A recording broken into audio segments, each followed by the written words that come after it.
Good morning, students. In this lecture you will be learning about writing skill, which is message writing, and this format is applicable to write a message for a question which has got a telephonic conversation. Now, why are we writing this? Message is first to be understood when I am giving you an example of where do we write a message and what is the process of it. Supposedly somebody makes a call to you and he wants to speak to one of your family members. Supposedly the call had come for your father. Father had gone out for some work and you were the person who received the call. Now you yourself have received the call and then you spoke to the person, you asked the person what was the message he wanted to give to your father, and then you had to leave somewhere.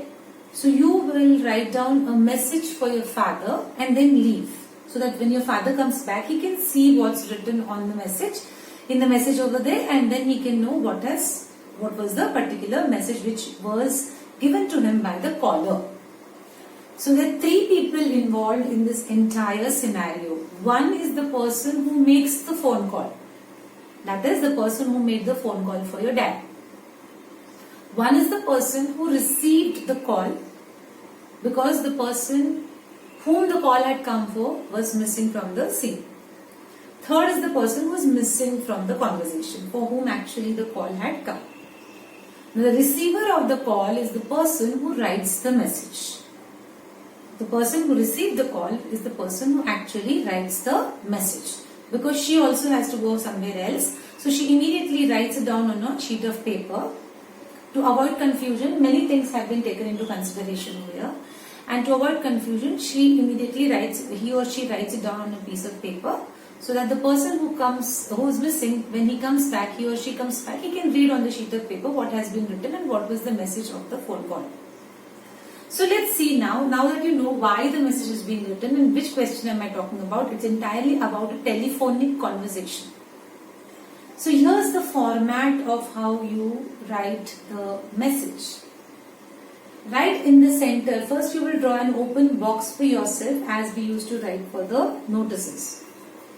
You will write MESSAGE right in the center of the box, first line. Then you will write the date.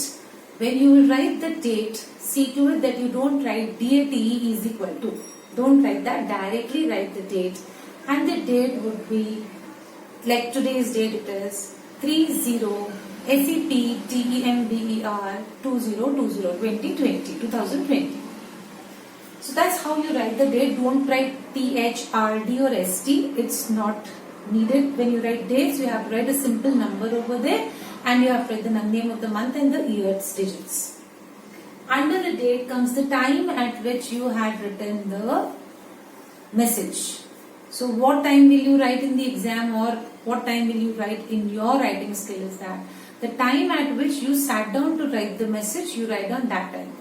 Right now it is 10 o'clock. So I will write 10 a.m. Fine. So the time actually denotes when the missing person comes and when he sees the message, he knows that the call had come at around this time only. So the time has to be written and AM, PM has to be mentioned.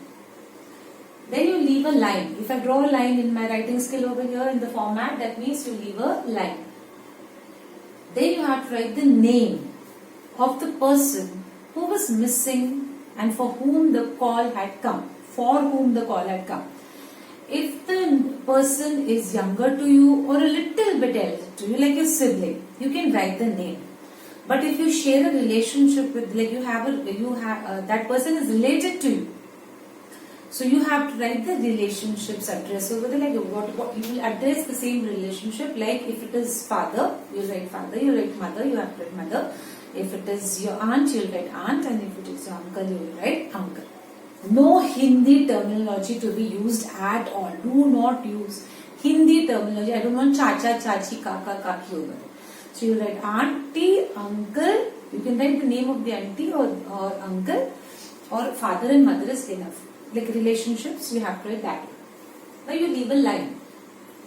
After leaving a line comes the main body of the message. The message should be in one single paragraph, and there is no two finger space left from the margin over here. Stick to the margin and start off after leaving a line.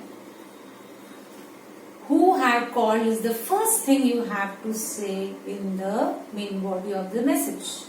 Name of the person who was called. Supposedly that person was an elderly person. You can write Mr. You can write Mrs. You can write Miss. You can write so and so auntie, so and so uncle. You can write like this. So the first line would be so and so had called in your absence. This is the first line you will be writing. Now after continuation with that, you will write what was the message. The message will be given in the question. The message will be there in the question. Now the question, you have to read thoroughly the question, the telephonic conversation. Sometimes the message is in one simple paragraph. Sometimes the message is all over the conversation, like bits and parts. So if it is in bits and parts, collect all the information and then write here in a reported speech manner. Don't write the same way as that person had said it. There will be change in the pronouns. If he say your, you will have to write our. Like he says, I'll be coming to your house. You cannot write in the message that he will be coming to your house. You have to write he will be coming to our house. So here comes a change in the pronouns. Tenses, preferably write past tenses. Reported speech always has got the past tense in it. So write the past tenses and cover the entire message. Now in the telephonic conversation, sometimes the person who had called wants the missing person to do something. Like he says, tell your father to give me a call as soon as he comes, or tell your mother to note this thing down, or tell your sister to bring the notebooks to the school tomorrow. So you have to write that as the final part. What do you want the reader to do? So you can say he requested you, the caller requested you to do this. Don't say he told you to do this. Be humble. He said he requested you to do this. If nothing has been mentioned that he had to do this or that, then till the message, that would be the end of your main body of the message. So that's all for this particular part. Then you leave a line. Now the person who is writing the message, it's not you. You are writing on behalf of the person who has received the call. So in this case, you have to write that particular, your name, not your name, that means the character's name. Over there, the person who received the call, the person who called, his name was here. The person who received the call, that person's name will be here. And then you will draw the closure of the box. You will not draw the line where you have written the name. You have to draw the line under it. Keep that in mind. So this is how you write your message. Go through the video properly. I'll be sending you a practice question, practice first. And then I'll be sending you an assignment question in the Google Classroom. Do it over there. Thank you.